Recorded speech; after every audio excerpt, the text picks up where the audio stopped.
Hazrat Abu Burda radiyallahu anhu states, I went to visit Hazrat Abu Musa radiyallahu anhu when he was in the house of the daughter of Hazrat Fadl bin Abbas radiyallahu anhu.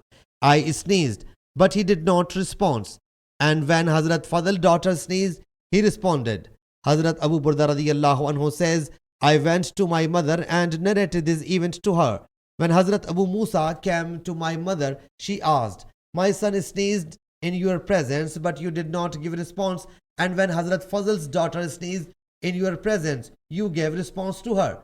Hazrat Abu Musa radiyallahu anhu thereupon said, your son sneezed, but he did not pronounce Alhamdulillah. So I did not give him response. Whereas when Hazrat Fazl's daughter sneezed, she pronounced Alhamdulillah. So I gave response to her sneeze.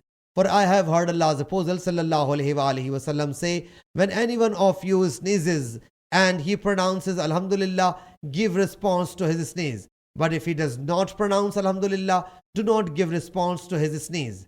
Sahih Muslim Hadees number 7413.